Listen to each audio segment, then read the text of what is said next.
دوست داری یاد بگیری چطوری عکساتو تبدیل به نقاشی بکنی؟ مثل این عکسی که ما اینجا داریم. اگه دوست داری این ترفند رو یاد بگیری، پس با ادامه آموزش با ما همراه باش.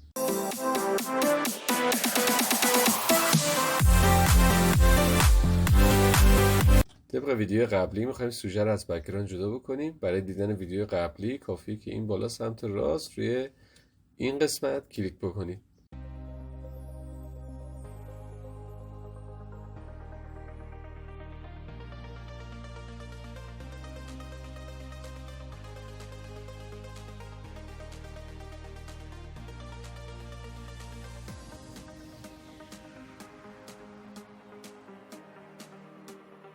خب من سوژم رو از بک‌گراندش پاک کردم و یه بک‌گراند سفید بهش دادم.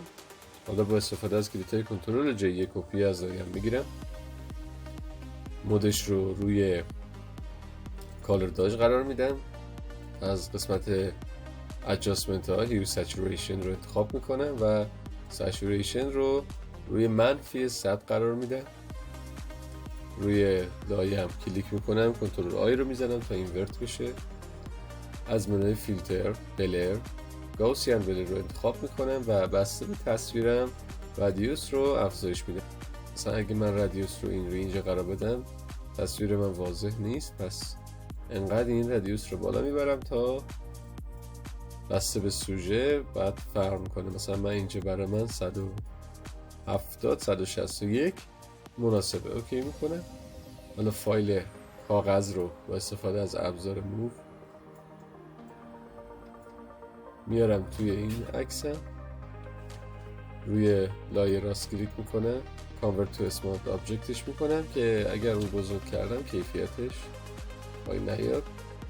با کنترل تی بزرگش میکنم و مود اون رو روی حالت مولتیپلای قرار میدم. خب اینم از نتیجه کار.